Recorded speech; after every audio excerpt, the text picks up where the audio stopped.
Today I want to show you this induction cooktop. Let's unbox it together and show you what's included. So it comes in this cardboard box. Let's flip it upside down. It's probably the easiest way to get it out.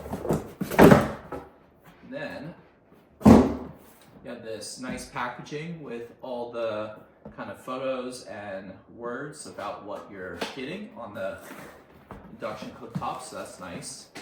And we'll just slide it out of the box. It comes packaged really well with foam to protect it. I appreciate that. Go, and then it has this bag, just kind of wraps around it. Pop that out. And then it comes with instructions as well. And then a power cord, and then a little sticker that you have to remove before using.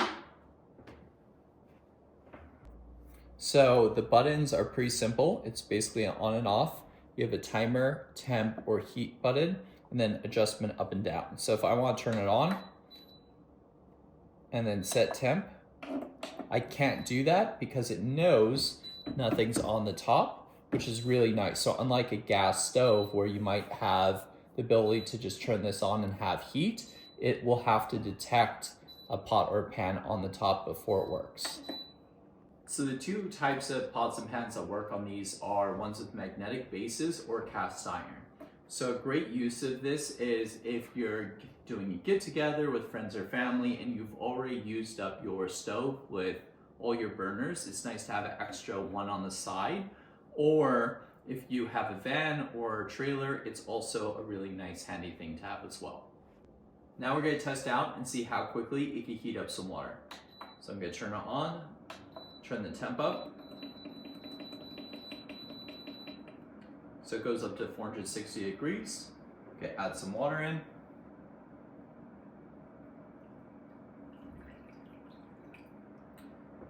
And now we're going to see how quickly it heats up.